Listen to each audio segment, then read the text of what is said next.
what is the difference between giving sujood, the Sahu, before Salam and after Salam? Can you please explain in detail? First of all, this is the first time someone says, this is the first time I know that you can offer Sujood al-Sahu after Salam. This is new for me. Well, every day we learn something new. The hadith that governs Sujood al-Sahu are many. Abdullah ibn Buhayna, may Allah be pleased with him, Abu Sa'id al-Khudri, Abu Huraira, Abdullah ibn Mas'ud, may Allah be pleased with them all. They all narrated this. And different scenarios. And in a nutshell, because we can't go into details. First of all, you have to understand that Sujood al-Sahu is offered when you make a mistake in a pillar or a mandatory act in Salat. This means that any voluntary act, you make a mistake or you leave it intentionally or you add it intentionally, does not impact your Salat to the extent that you have to offer Sujood al-Sahu. So someone does not raise his hand. So in the beginning, I start my Salat by saying, Allahu Akbar. I didn't raise my hands. My prayer is valid because raising the hands is a sunnah. But if I did not say Allahu Akbar, this is a pillar. My prayer is not conducted yet. I haven't started yet. I can't start a prayer without saying Allahu Akbar. So it has to be a mistake in a pillar or in a mandatory act, which means that you have to learn what are the pillars of Salat and what are the mandatory acts of Salat to know how to do, how to act, and how to behave. Secondly, scholars say that there are two locations where we pray or offer two prostrations of forgetfulness before Salam, and another two locations or incidents or reasons for offering it after Salam. So the first one is when you drop a mandatory act, when you forget a mandatory act. So let's assume that I am praying Dhuhr for rak'ahs.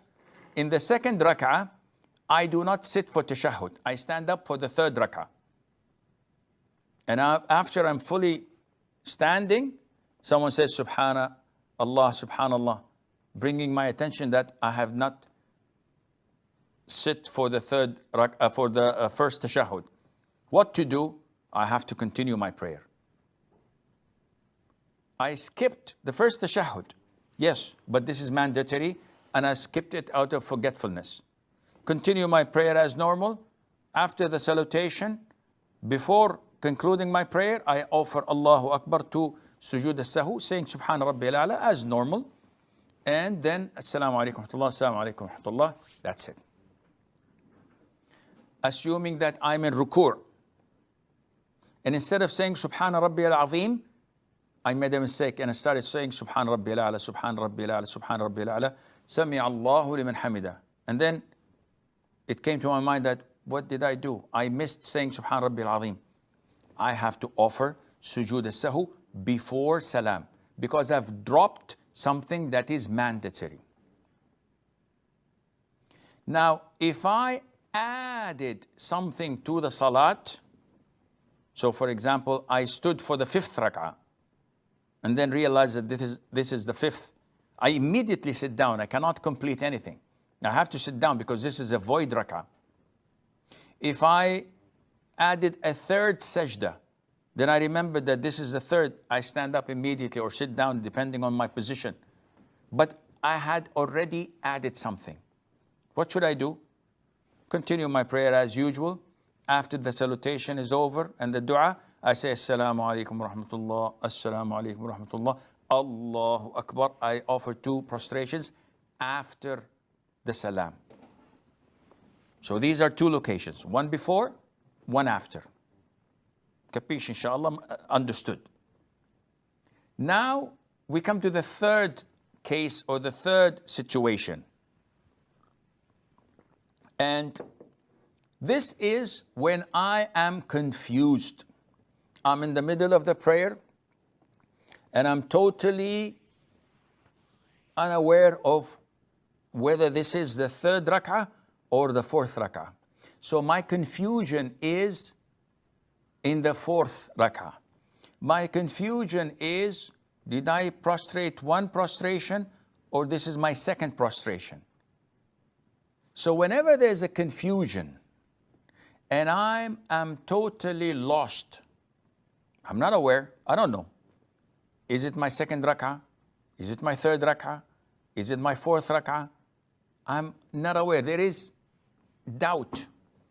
The Prophet said, alayhi salatu wasalam, when some of you prays and he's doubtful whether he prayed 3 or 4, he should base his assumption on what is confirmed. So now I'm doubtful whether I prayed 3 or 4. Where is the doubt? Definitely it's in 4, because 3 I'm certain that I prayed them. My doubt is in the 4th. So the Prophet says, base your assumption on what is confirmed. So I neglect that I've prayed 4 and I consider myself have prayed 3 and continue accordingly. And just before Salam, I offer 2 sujood of Sahu, then offer Salam.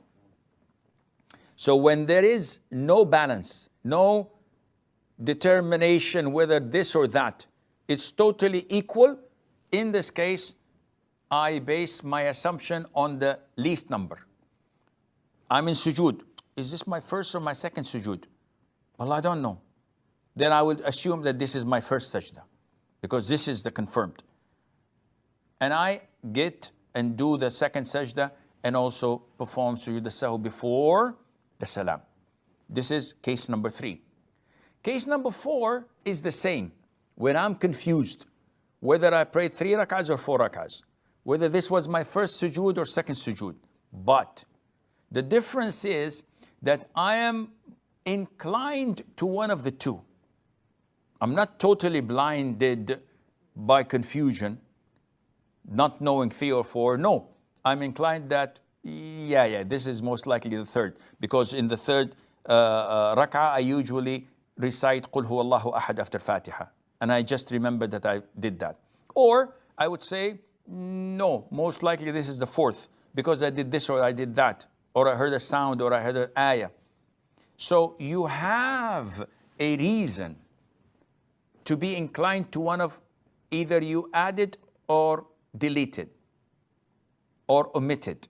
Either this or that. You have a reason to be inclined to either one. In this case, after Salam, you offer 2 sujood of Sahu.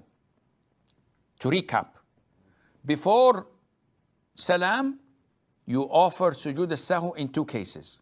1, either you omitted something from your mandatory acts, to compensate that, you offer 2 sujood before Salam. Or you are confused whether you did this or that, and you cannot be inclined to any of them. You base your assumption on the least, the number that is the least, and continue your salat and offer 2 sujood al-Sahw before Salam. You perform it after Salam when you have added something that is not part of the salah. A 3rd tashahhud, a 5th rak'ah, something mandatory in other than its place. Then you offer 2 sujood after Salam. Or, and this is the 4th, when you are confused but you're inclined to whether you added or omitted something from the salat, you act upon that and you offer your sujood after the Salam. When we say after the Salam, do we offer also another tashahhud? The answer is no. You simply offer Salam, then immediately 2 prostrations, saying Subhana Rabbil A'la, Allahu Akbar, Assalamu alaikum wa rahmatullah, Assalamu alaikum wa rahmatullah.